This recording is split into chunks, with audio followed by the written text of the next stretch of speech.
전 세계 그리스도인들이 아침마다 하나님께 집중하는 데 도움을 주는 작은 묵상집이 있습니다. 이 고전적인 묵상집은 주님은 나의 최고봉이라는 오스왈드 챔버스가 적은 것이라고 알려져 있는 묵상집입니다. 그런데 실제로 이 묵상집을 편집하고 정리하고 출판한 자는 그의 아내 거트루드 홉스입니다. 비서직을 알아보기 위해서 영국 리버풀에서 뉴욕으로 항해하게 됩니다. 이 여성이요. 그때 이 어머니는 같은 배를 타고 가게 되는 오스왈드 챔버스에게 부탁을 합니다. 자기 딸이 미국으로 지금 건너가고 있는데 좀 배 안에서 잘 돌봐달라고. 오스왈드 챔버스 목사님은 이 여인을 잘 돌봐줍니다. 그리고 3년 뒤에 이 둘이 결혼하게 됩니다. 오스왈드 챔버스 목사님은 43살에 사망하게 됩니다. 이 여인은 다 정리해서 영국으로 옵니다. 영국의 옥스퍼드 대학 앞에서 이제 학생들을 이제 하숙을 치게 됩니다. 그래서 아침에 밥을 해줘서 아이들이 학교를 가게 되면 지하실에 내려가서 남편의 원고를 정리하기 시작했습니다. 모든 설교집을 모으고 그를 정리하고, 이 여인의 이 장기는 뭐냐면 1분에 250타를 칠 만큼 속기, 빨리 적는 것이 이 여인의 장점입니다. 그래서 비서직을 알아본 거죠. 3년 동안 매일 아이들 밥을 해주고, 아이들이 학교 가면 학습집에서요 지하실에 내려가서 남편의 원고를 정리하고 또 정리하고, 저녁에 아이들이 옵니다. 그러면 또 저녁에 또 밥을 해주고, 또 시간이 나면 또 지하에 내려가서 남편의 그 원고 박스를 열어서 또 정리하고. 그래서 3년 뒤에 오스왈드 챔버스 목사님이 돌아가신 지 10년 만에 이 주님은 나의 최고봉이라는 이 묵상집이 나오게 됐습니다. 이 묵상집 서론에 가만히 보면요, 여러분 가서 꼭 갖고 계신 분 읽어보십시오. 서론이 쭉 글이 있고요, 맨 마지막에 그 자기 일을 나타내는 아주 약자 두 단어만 딱 있습니다. B.C. 자기 이름의 약자입니다. B는 빌이라는 오스왈드 챔버스 그 남편이 애칭으로 불러준 그 B, 그리고 C는 챔버스 남편의 그 성을 따서 B.C. 모든 사람은 이 B.C가 누군지를 모릅니다. 근데 그 여인이 있었기 때문에 오늘 우리는 오스왈드 챔버스 목사님의 그 주옥 같은 글을 묵상하면서 도전받고 새로워지고 있다. 비서가 중요하다. 누군가 원고를 정리해주고, 누군가 그 정리된 원고를 출판할 수 있도록 도와주는 그 역할이 그렇게 중요하다. 성경에는 그런 사람이 또 한 사람이 있습니다. 누가입니다. 예수님에 대해진 모든 것들을 자세하게 연구해서 데오빌로에게 차례대로 써보낸 책이 누가복음입니다. 그 누가복음에는 누가는 나오지 않습니다. 그럼에도 불구하고 예수님에 대해서 차례대로 써보낼 필요가 있어서 그걸 잘 정리하고 자료를 모으고, 그래서 오늘 우리에게 누가복음이 있습니다. 누가가 또 두 번째로 적은 책이 있습니다. 사도행전입니다. 사도행전도 역시 누가라는 사람은 나오지 않습니다. 그럼에도 불구하고 사도 바울과 동행하면서 사도 바울이 했던 모든 행적들, 초대교회의 모든 행적들을 다 정리한 책이 사도행전입니다. 그는 설교한 적도 없고요, 전도했다는 말은 하나도 안 나옵니다. 그럼에도 불구하고 그가 남긴 두 책이 오늘 우리들에게 얼마나 중요한 내용들을 전달해주고 있는지. 비서가 중요한 거죠. 정리해주는 사람이 그렇게 중요한 겁니다. 근데 오늘 본문에 나오는 이 바룩이라는 사람도 예레미야의 말씀을 정리해준 사람입니다. 우리는 예레미야서 하면 예레미야가 적었다고 하지만 예레미야 적지 않았습니다. 예레미야서는 바룩이 적었습니다. 하나님께서 예레미야에게 주신 말씀을 입으로 불러주고 그걸 다 받아 적은 서기관이 누구냐면 이 바룩입니다. 아주 총명했다 그러고요, 글을 잘 적었다고 봅니다. 그의 글씨체는 너무 좋았다는 겁니다. 그리고 잘 글로 표현한 것. 그래서 오늘 우리에게 있는 예레미야서는 거의 다 바룩이 적은 내용입니다. 하나님께서 예레미야에게 준 것을 예레미야가 입으로 불러주고 그것을 신실하게 받아 적어 23년 동안 예레미야가 받았던 말씀을 잘 적어준 사람이 바룩입니다. 36장에 보면 이 내용이 나옵니다. 성경에 유일하게 하나님 말씀이 어떻게 기록됐는가 그걸 알게 해주는 장이 36장입니다. 하나님께서 예레미야에게 말씀합니다. 넌 23년 동안 내가 너에게 읽어준 말을 두루마기를 취해서 거기에다가 다 문서로 남겨라. 이 말씀이 성경에 나옵니다.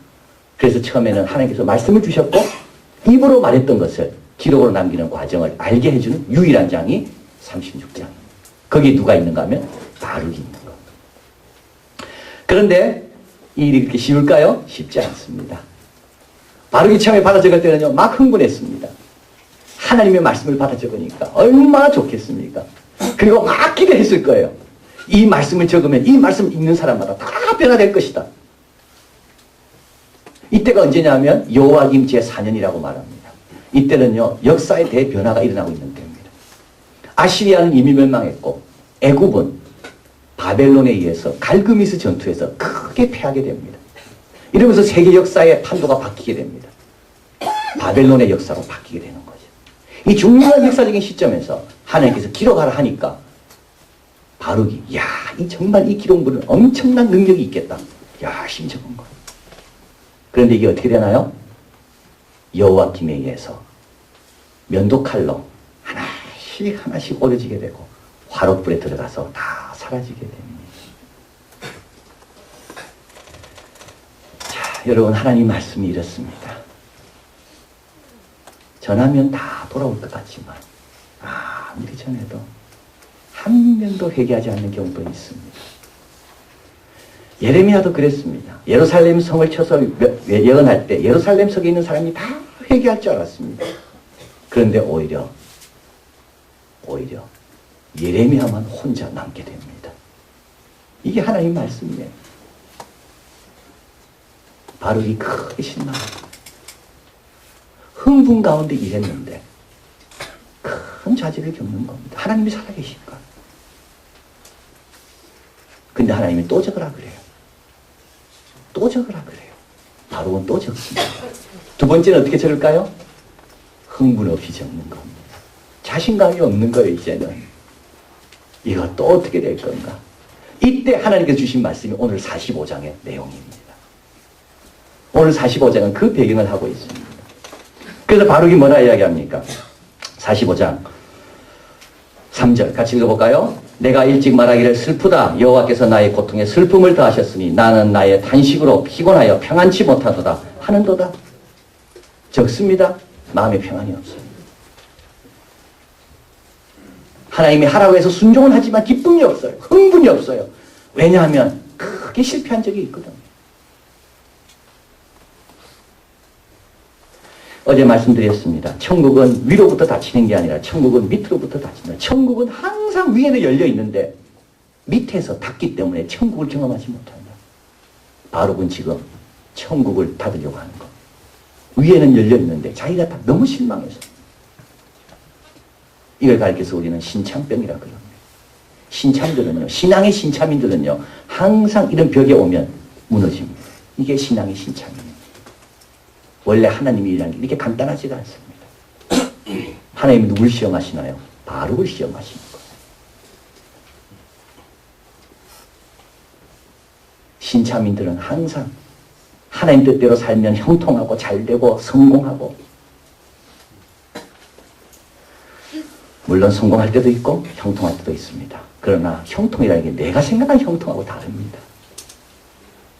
실패 가운데도 하나님의 깊은 형통을 경험할 수 있는 것. 그래서 바룩은 지금 너무 실망되어 있는 겁니다. 슬프다. 왜 하나님은 나에게 고통에 고통을 자꾸 더해주시는가? 그리고 이걸 적으려고 합니다. 이때 오늘 하나님 말씀이 대행하시는 겁니다. 천국 문을 땅에서 닫으려고 할 때 하나님께서 아니다. 계속 열어놔라. 그러면서 바룩에게 주님께서는 세 가지를 말씀합니다. 이렇게 실망할 때 우리가 기억해야 될 세 가지. 첫째는 뭐냐? 한번 보니까 볼까요? 45장 5절 같이 읽습니다. 내가 너를 위하여 대사를 경영하느냐? 그것을 경영하지 말라. 여기서 대사는 뭘까요? 큰일이죠. Great things. 대사. 근데 별거 아닌데도요, 바룩에게는 그게 큰일입니다. 그게 뭡니까? 뭔가 반응이 있어야 된다는 게 큰일인 거예요. 내가 이렇게 수고하고 내가 이렇게 헌신하고 내가 이렇게 잘했는데 왜 열매가 없을까? 열매가 있어야 되는데 왜 열매가 없을까? 그 좌절, 그 상처, 그 아무것도 아닌데요. 그게 큰일인 거예요. 그래서 하나님께서 야, 대사, 너를 위해 대사 경영하지 마. 여러분이 지금 힘들어하는 거 한번 가만히 생각해. 그게 큰일인가?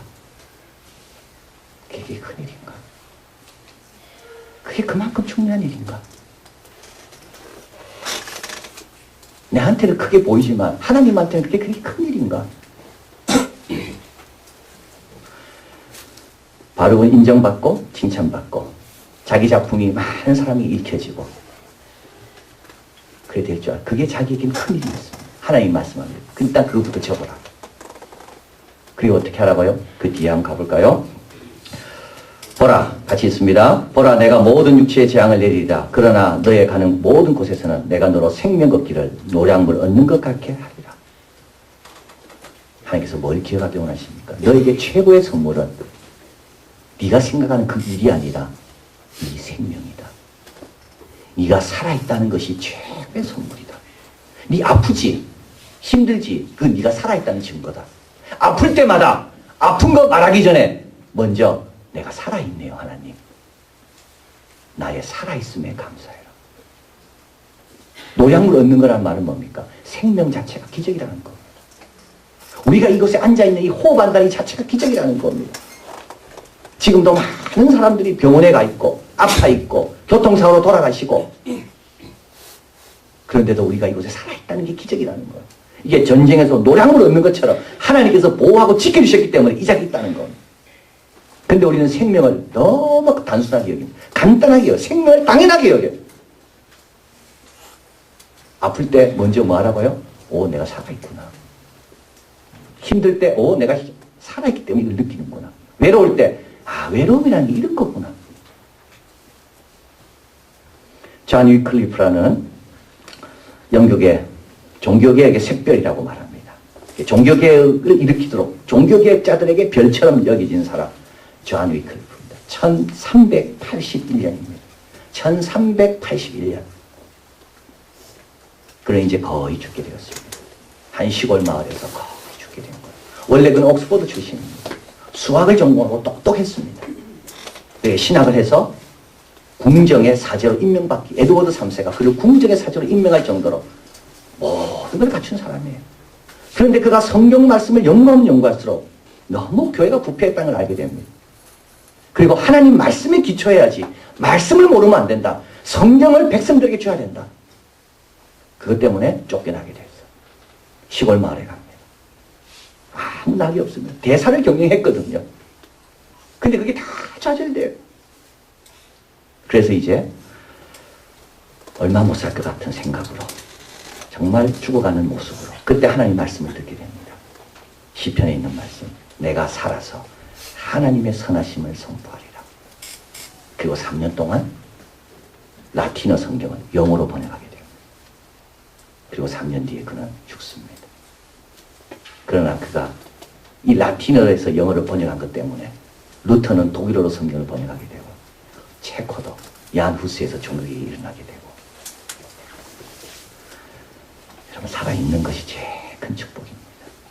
천하를 얻고도 목숨을 잃으면 무슨 유익이 있겠습니까? 여러분 지금 살아 호흡하고 있다는 것이 최고의 감사 제목입니다. 그래서 오늘 본문에서 이런 말씀이 있죠. 참 중요한 말씀입니다. 꼭 기억하실 말씀 3절에 네가 일찍 말하기를 슬프다. 일찍 말해야 될 것은 슬프다가 아닙니다. 일찍 말해야 될 것은 생명이기 때문에 감사하답니다. 슬프다라고 말할 수 있을 정도까지도 나는 감사한 이유가 있는 겁니다. 살아있기 때문에 슬프다고 말할 수 있기 때문에. 그래서 일찍 말해야 돼. 제일 먼저 말해야 될 것은 아플 때 내가 살아있어서 감사합니다. 그럼 천국의 문이 열리는 겁니다. 거기서부터. 두 번째로 어떻게 해야 되는가 하면 하나님께서 바라기에 또 써라 그럽니다. 또 하는 거예요. 또 하는 거예요. 한 번 실패했습니까? 또 하라면 또 하는 거예요. 다 불에 넣었습니다. 하나님 또 적으라 합니다. 근데 두 번째 적을 때는요, 이 여호와김이 그 왕이 면도칼로 하나님 말씀을 다 잘라내서 화롯불에 던진 그 왕의 일까지도 기록하라. 그래서 후세 사람들에게 더 많은 유익을 줄 수 있는 내용으로 더 풍성하게 됩니다. 한 번 더 하는 것. 한 번 더 하는 걸 두려워하지 않는 겁니다.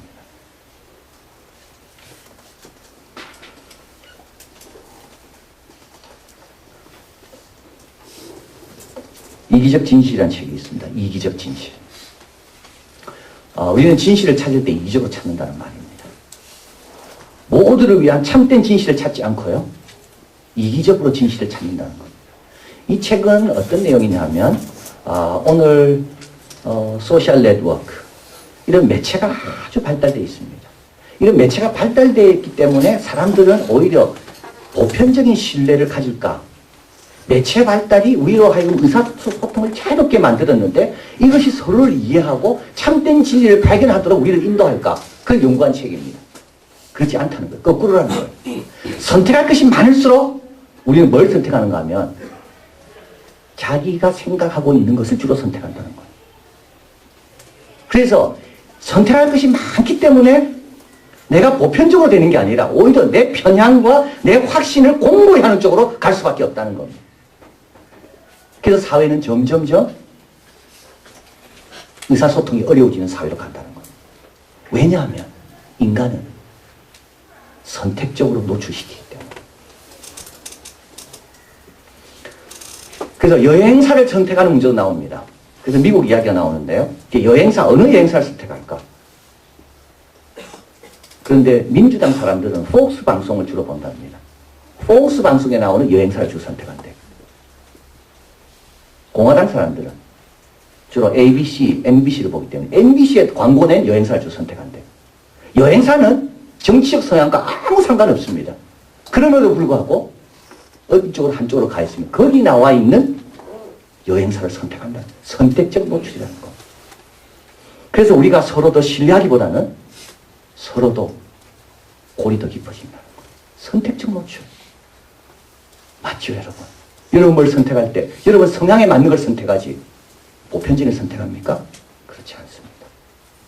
그리고 또 보편적인 것 앞에서도 항상 인간은요 자기 유리한 쪽으로 받아들입니다. 자기 유리한 게 없으면 이렇게 말합니다. 편집됐다고. 이걸 선택적 인지라고 말합니다. 그래서 참 진리를 말하기가 너무 어렵습니다. 이 시대는. 다 선택적으로 노출하려고 그러고 선택적으로 인지하려고 그러고 그럼 어떻게 해야 됩니까? 그래도 전하는 겁니다. 계속 도전하는 겁니다. 듣든지 많이 듣든지 계속 전하는 겁니다.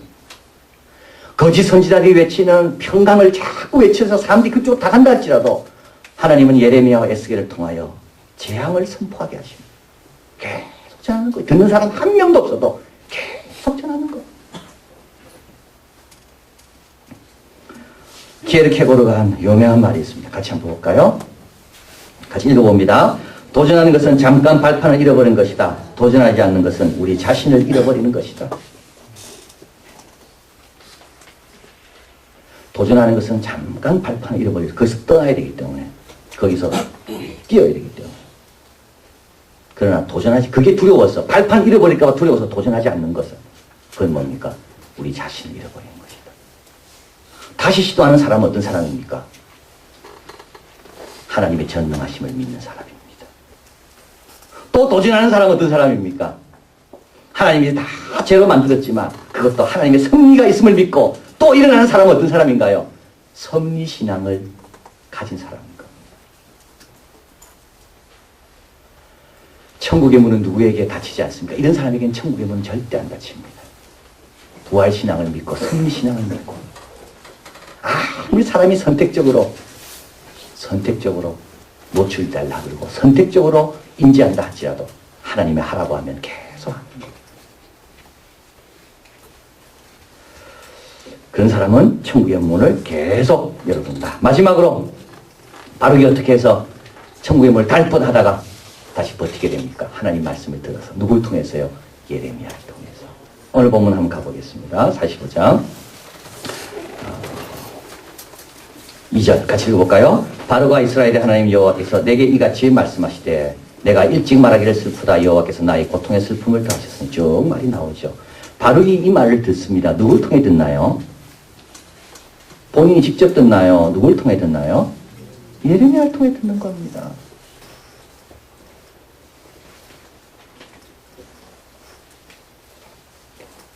바룩은 예레미야를 통해서 받아 적으려고 그랬습니다. 근데 실제로 받아 적다 보니 자기를 향한 말씀을 듣는 겁니다.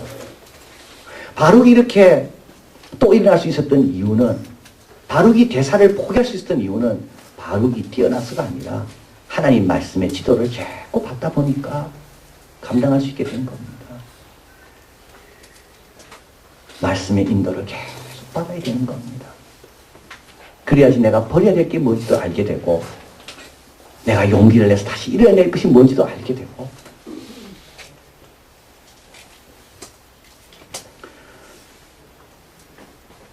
오스왈드 챔버스 처음에 서론으로 말씀드린 고전적인 묵상집에 보면 오스왈드 챔버스는 다음같이 말합니다. 주님의 제자가 된 이후에 우리가 겪는 영적인 단련, 영적 단련 중에 제일 힘든 단련이 있는데 그거는 주님과 동행하는 거다. 왜 주님과 동행하는 것이 그렇게 어려운가? 내가 정말 어디로 가는지 모르고 따라가는 길이 우리 예수님과 동행하는 길이기 때문에. 왜 사람들은 사회골조칠 스승을 많이 듭니까? 거기 뭐가 분명히 보이거든요. 왜 복술자와 꿈꾸는 자와 거짓 선지자의 말을 자꾸 들으려고 합니까? 거기는 분명히 뭐가 보일 것 같거든요. 내가 원하는 게 거기에 분명히 얻을 것 같거든요. 그러나 주님은요, 기다리라 그러지요. 참아라 그러지요. 하나님을 믿으라 그러지요. 보이지 않잖아요. 주님 동행하는 게 어려운 게 바로 거기에 있는 겁니다. 주님은 믿고 오면 된다 그러잖아요. 사망의 음침한 골짜기라도 믿고 오면 된다고. 선한 목자 내가 다 알아서 하니까 믿고 오면 된다고. 예배도 마찬가지입니다. 동일한 것 같아도 믿고 오면 언젠가 주님께서 호련히 주시는 은혜들이 있는 겁니다. 그걸 통해 또 일어나는 겁니다. 예레미야는 기적을 행한 게 한 번도 없습니다. 복술자와 꿈꾸는 자에 비하면 예레미야는 메시지는 똑같은 거예요. 늘 우울한 것 같고 늘 아프게 하는 메시지.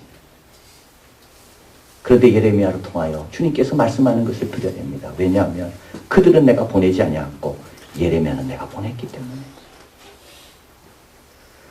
주님이 보내시는 확실한 것이 두 가지가 있습니다. 하나는 교회고요. 하나는 성경입니다. 그래서 우리가 교회의 말씀을 떠나면 되지 않고 성경 말씀을 떠나면 되지 않을까. 때로는 길이 잘 안 보이고 때로는 막막하게 보여도 매 시간마다 말씀 앞으로 나오는 것.